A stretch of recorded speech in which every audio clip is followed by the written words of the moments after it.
Today we're going to be talking about the Bayou Strangler, Ronald Dominique.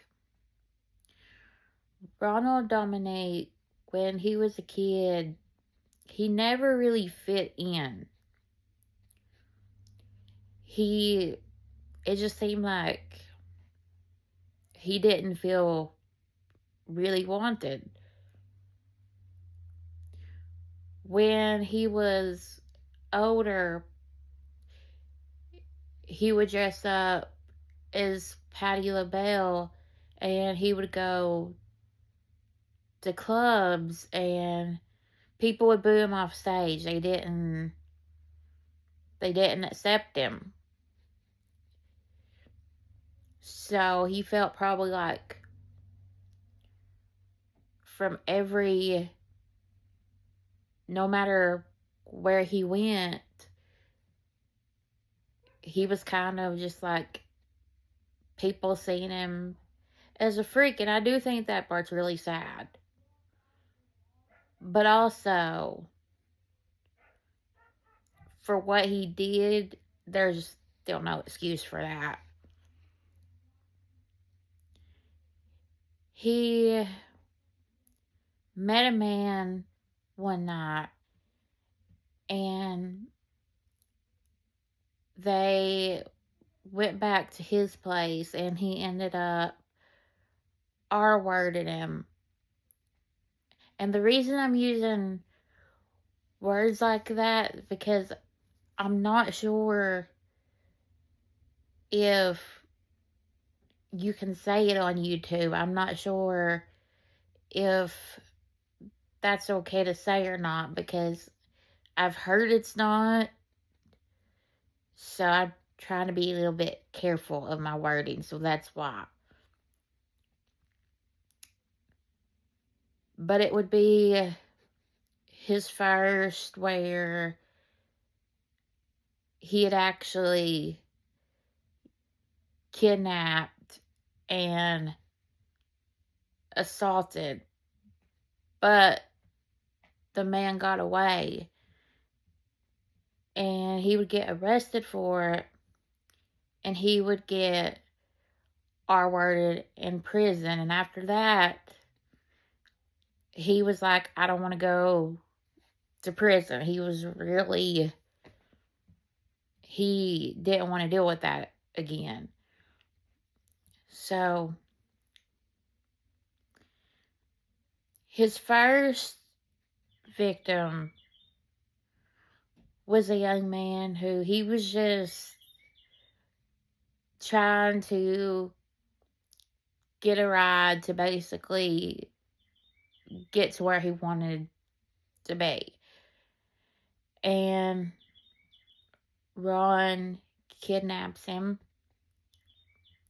ties him up, and R-words him and unalives him.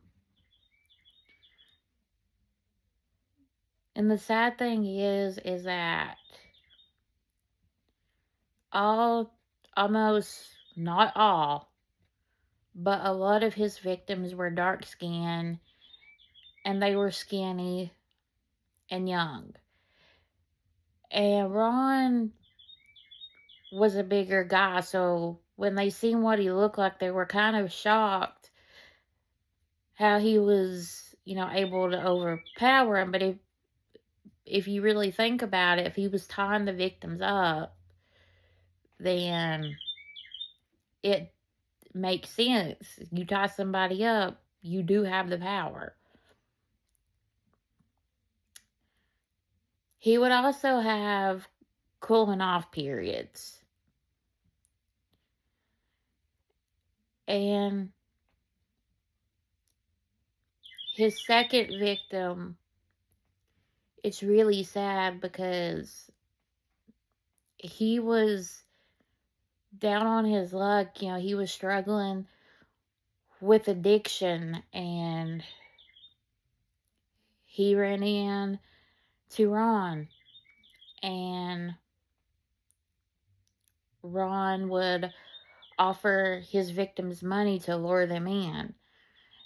So he offered him money and he tied him up and did the same thing.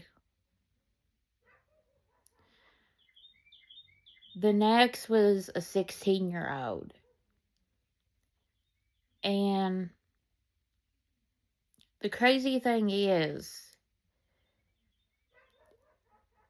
to be honest, where Ron was like dumping a lot of his victims, it's crazy how he didn't get caught because his trailer was really close to where a lot of the bodies were being found. He was arrested for smacking a woman in the face, but he never really did a hard time. So he would get off, and he was told he had to get a job, and he did. He was a pizza man. And he was still unaliving people.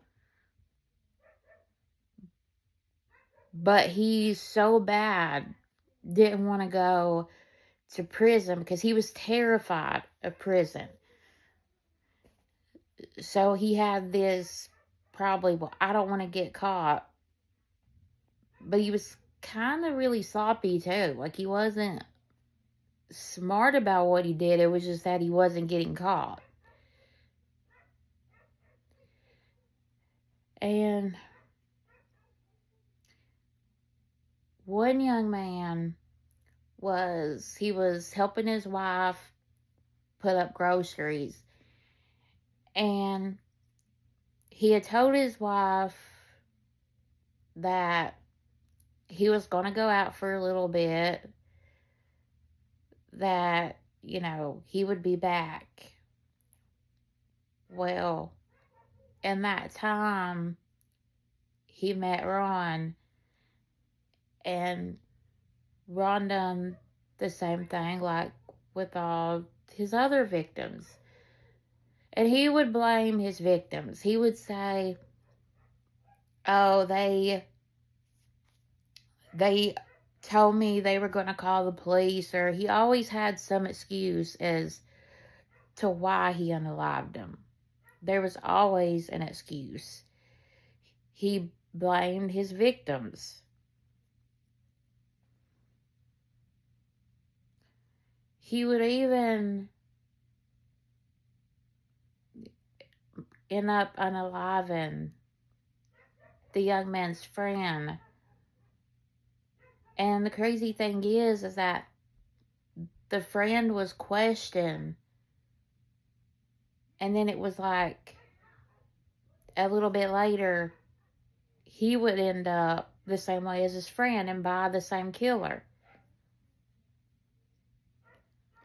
So at this point, 2000 is coming around, and he's still not caught. So he probably, the longer he's getting away with it, he's getting more of a high. Like, they kind of feel invincible at that point. Like, they've got away with it for so long. And it wouldn't be until 2006 that he was arrested. And still to this day, he's in prison and he will stay there. So really, his biggest fear come true, because that's not what he was terrified of that. But that is the story of the Bayou Strangler.